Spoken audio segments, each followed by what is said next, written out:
এই মুহূর্তে আমরা আছি জ্যাকসন হাইটসের ডাইভার্সিটি প্লাজায়। এই ডাইভার্সিটি প্লাজাতেই আমেরিকাতে প্রথম মুক্ত জায়গায়, ওপেন জায়গায় দুর্গাপূজা হয়েছিল 4 বছর আগে। এই চতুর্থবারের মতো বেঙ্গলি ক্লাব এখানে শারদীয় দুর্গোৎসবের আয়োজন করছে। দুর্গাপূজাকে বলা হয় সবার একটা সার্বজনীন উৎসব। এখানে হিন্দুরা যেমন পূজা করে, যারা অন্য ধর্মের মানুষ তারা এই পূজা দেখতে আসে, আনন্দ উপভোগ করতে আসে। সব মিলে এই পূজার যে আয়োজক তারা এখন এখানে আছে কয়েকজন, আমরা তাদের সাথে একটু কথা বলি। এই যে আপনারা আয়োজন করেছেন বেঙ্গলি ক্লাবের মাধ্যমে ডাইভার্সিটি প্লাজা শারদীয় দুর্গাপূজা, অনেক মানুষ এখানে আসছে, কেমন লাগছে বলেন তো? এটা খুবই একটা ভাষায় প্রকাশ করা যাবে না যে আজকের আনন্দ এবং মানুষের ভিতরে যে আনন্দ দেখতে পাচ্ছি, সত্যি আমার জীবনে এইটাই সবচাইতে বড় শ্রেষ্ঠ আনন্দ। কারণ আমরা কখনো ভাবতে পারি নাই যে এখানে বাঙালিদের একটা এত বড় আয়োজন এবং মিলন মেলা হবে। সবাই স্বতঃস্ফূর্তভাবে অংশগ্রহণ করছে। আশা রাখি আগামী দিনে আরো বড় কিছু হবে, মানুষ স্বতঃস্ফূর্তভাবে অংশগ্রহণ করবে। অনেক ধন্যবাদ। এই যে দুর্গাপূজা আয়োজন করেছেন, দুর্গাপূজা করে মায়ের কাছে কি চেয়েছেন?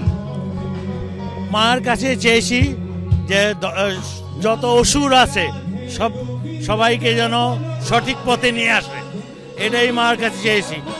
সবাইকে শারদীয় শুভেচ্ছা। যে যেখান থেকে দেখছেন ওয়ার্ল্ডের সনাতনী, হিন্দু, বৌদ্ধ, খ্রিস্টান, যারাই ধর্ম বর্ণ নির্বিশেষে সবাইকেই একটাই বলছি, সত্যের পথে চলুন, ন্যায়ের পথে চলুন, অন্যায়ের পথে যাবেন না।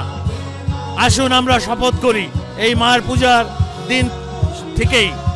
তো এটাই প্রার্থনা করছি সবাই। ধন্যবাদ।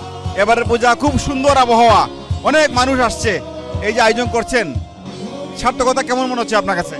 আসলে ভাষায় প্রকাশ করতে পারবো না। মানুষ যে সারা দিছে আমাদের পূজাকে, 4 বছরের পূজাতে মানুষ এইবার সবচেয়ে বেশি মানুষের ঢল নামছে।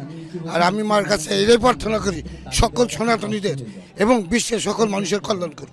অনেক ধন্যবাদ আপনাকে। ডাইভার্সিটি প্লাজার পূজা হচ্ছে সবার পূজা, সেই কারণে এটা যেহেতু সব জায়গায় সব মানুষ এখানে আসতে পারে, সবাই এখানে আসতে পারছেন। প্রসাদ আছে, খুব সুন্দরভাবে এখানে পূজা হচ্ছে এবং অনেক মানুষ এই পূজাকে ঘিরে উৎসবে আনন্দে মেতে উঠেছেন। ডাইভার্সিটি প্লাজা পূজা থেকে এই ছিল আমার কাছে সর্বশেষ।